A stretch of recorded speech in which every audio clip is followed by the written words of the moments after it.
दोस्तों बहुत ही important topic एक और पोलन एलर्जी का। आजकल क्योंकि बाहर का मौसम आ रहा है और जैसे ही मार्च का आगाज़ होता है और स्पेशली पाकिस्तान में जो इस्लामाबाद का एरिया है वहाँ पे पोलन एलर्जी इंतहा की हो जाती है, अरूज पे पहुँच जाती है। हर दूसरा और तीसरा पेशेंट हमारे पास आता है जिसको छींकें बहुत ज़्यादा आती हैं, रनिंग नोज़ होता है, उसको इचिंग शुरू हो जाती है, उसके आँखों के इर्द गिर्द खारिश शुरू हो जाती है। इसको दूसरे लफ्ज़ों में एलर्जिक रेनाइटिस भी कहते हैं दोस्तों। और इसमें तरह तरह के मुख्तलिफ कॉम्प्लिकेशंस के पेशेंट आते हैं। स्टार्ट में तो ये अर्ली फेज में जब होता है तो इसमें यही सिम्टम्स होते हैं, आँखों में खारिश हो गई, इचिंग हो गई और ये कानों में और फेस के ऊपर रैशेस आना शुरू हो जाते हैं। और इसके अलावा उसका नाक बंद होना शुरू हो जाता है पेशेंट का। और जैसे ये प्रोग्रेस करती है डिज़ीज़, अर्ली फेज से सेकंड फेज में जाती है, तो ये जो एलर्जेंस हैं, पोलन्स हैं, ये आपके लंग्स पे अटैक करते हैं।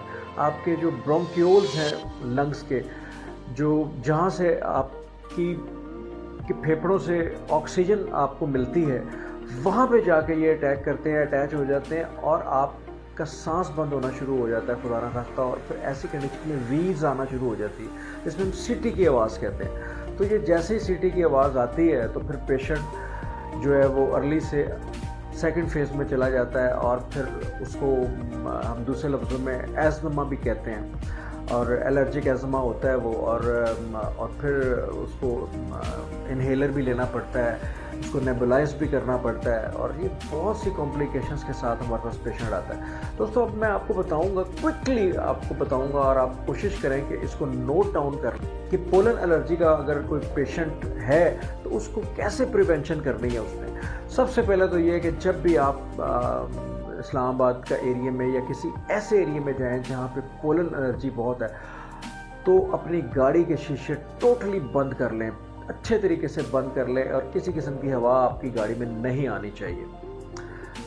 दोस्तों सबसे पहले तो मैं ये बताऊं कि ये पोलन एलर्जी जंगली शहतूत से होती है और उसके जो पोलन मेल जो पोलन होते हैं वो फीमेल पोलन की तरफ उड़ के बहुत दूर दूर तक जाते हैं, बहुत दूर दूर तक जाते हैं। लाखों और मिलियंस ट्रिलियंस में पोलन्स उड़ते हैं, इतने ज़्यादा उड़ते हैं इस मौसम में कि आप सोच भी नहीं सकते। और जहाँ जहाँ ये पोलन्स जिस बंदे को भी अटैक करते हैं उसमें बहुत प्रॉब्लम हो जाता है।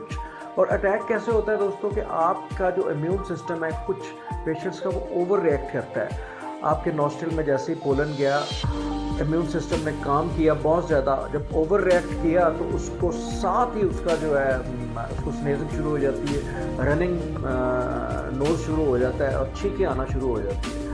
तो दूसरे लफ्ज़ों में आपका मुदाफ़ियती निज़ाम जो है ज़रूरत से ज़्यादा वर्क करना शुरू कर देता है इन पोलन्स के ख़िलाफ़। ओवर रिएक्ट इसको हम कहते हैं और ये बास पेशेंट्स में होता है, हर किसी में नहीं होता। बास पेशेंट आपने देखा होगा रूटीन में घूमते फिरते रहते हैं, इनको कुछ भी नहीं होता। तो एक तो नोट डाउन कर लें आप कि अपनी गाड़ी के शीशे बंद कर लें। दूसरी चीज़ ये, अगर आपके पास गाड़ी नहीं है, मोटर बाइक, आप हेलमेट का यूज़ करें और हेलमेट के साथ डबल मास्क आप पहनें, तो आप देखेंगे आपकी जो सिम्टम्स हैं काफ़ी हद तक सबसाइड कर जाएंगे।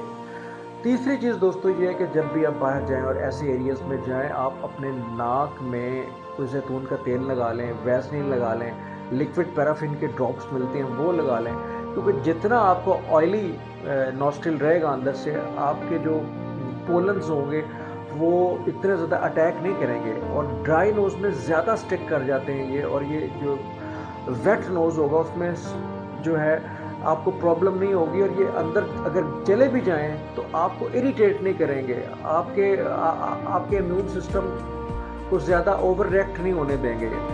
तो इसलिए आपका नोज़ वेट होना चाहिए, ड्राई नहीं होना चाहिए जब आप ऐसे एरियाज़ में जाएं।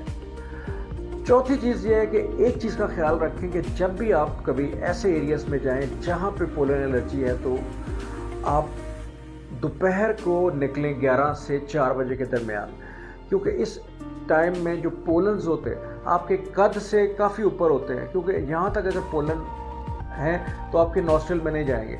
तो जैसे जैसे ठंड होती है, मौसम का टेम्परेचर जो है वो गिरता है, तो जो पोलन्स जो हैं वो ज़मीन की तरफ आना शुरू हो जाते हैं और उस वक्त आपको ज़्यादा अटैक होने का ख़तरा होता है। तो कोशिश करें शाम के टाइम 4 बजे के बाद और सुबह सुबह ऐसे एरियाज़ में ना जाएं।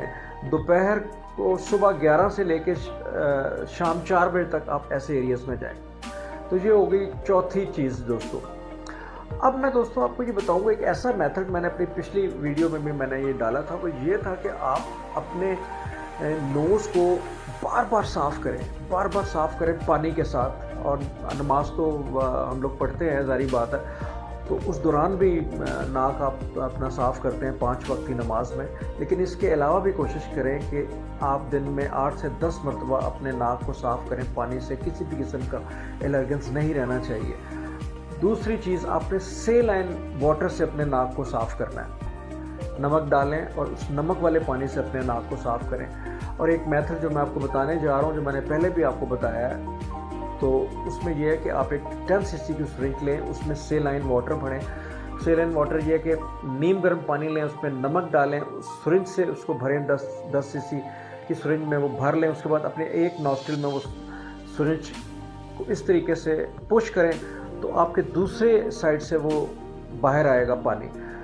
2 से 3 दफ़ा इस तरह करें और यही प्रोसेस आपने अपने दूसरे नॉस्ट्रिल से भी करना है कि अपना जो है नाक दूसरे नॉस्ट्रिल को भी इसी तरह पानी पुश करना और वो भी आपके दूसरी साइड से निकलेगा। और आप देखेंगे आपका सारा म्यूकस, आपके सारे एलर्जेंस जो नाक के अंदर फंसे हुए सब आपको उसको बहुत ज़्यादा रिलीफ मिल जाएगा। अच्छा दोस्तों, कुछ लोगों में इस कदर ये सिम्टम्स फ्लेयर अप कर जाते हैं, उनका आंखें सूज जाती हैं, होंठ सूज जाते हैं, उनकी ज़ुबान सूज जाती है, उसको हम कहते हैं एनाफिलैक्सिस, एनाफिलैक्टिक शॉक में चले जाते हैं वो लोग। आपने देखा होगा बहुत से ऐसे लोग हैं जिनको एलर्जिक प्रॉब्लम्स होती हैं, एलर्जिक एज़मा होता है और वो पंप भी यूज़ कर रहे होते हैं, इन्हेलर यूज़ कर रहे होते हैं और वो बाज़ वक्त ऐसे एरियाज़ में चले जाते हैं जहाँ के बहुत ज़्यादा पोलन्स होते हैं। तो खुदा ना खास्ता वो पोलन्स उनके लंग्स में जाके उनकी ऑक्सीजन को ब्लॉक कर देते हैं और वीज़ इतने ज़्यादा हो जाते हैं कि उनका ऑक्सीजन लेवल फेफड़ों में बहुत कम हो जाता है और ब्रेन में भी।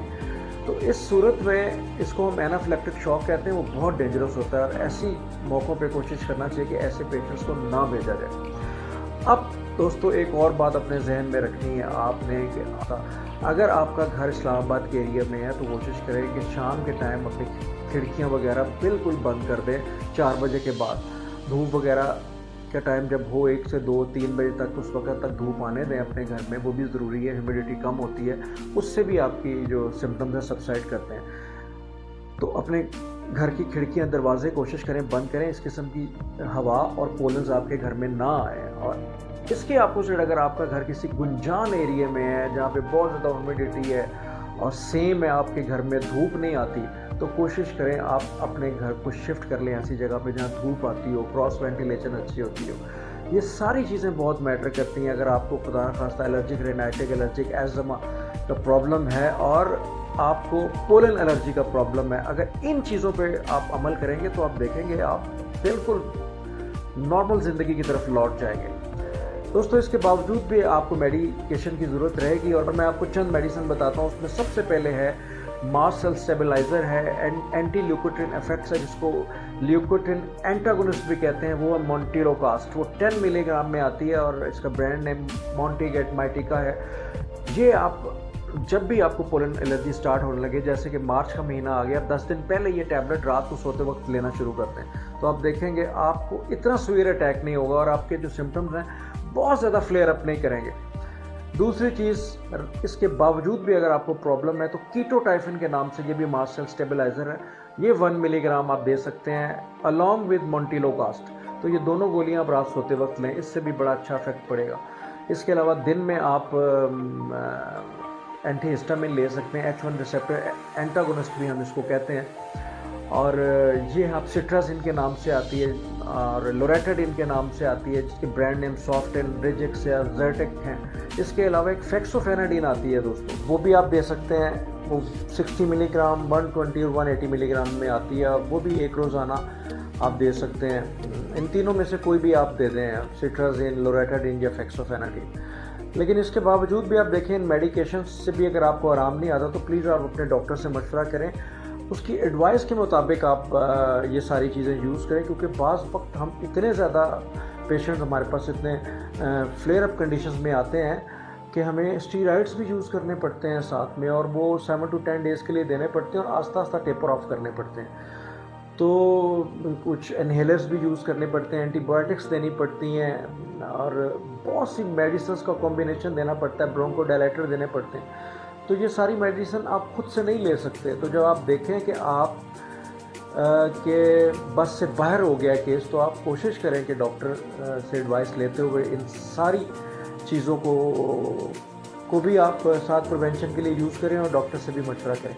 दोस्तों, इस वीडियो को ज़्यादा से ज़्यादा शेयर करें, ताकि ये मार्च का महीना है और पोलन एलर्जी बहुत ज़्यादा है, ताकि हम बहुत से लोगों का इससे भला हो जाएगा, और घर बैठे ही अगर वो अपने सारी चीज़ों को, ये कंडीशंस को देखते हुए इस पे अमल करें, तो मेरा ख्याल है काफ़ी हद तक 90% वो इससे छुटकारा हासिल कर सकते हैं। बहुत शुक्रिया। डॉक्टर कमर को इजाज़त दीजिए। अल्लाह हाफ़िज़।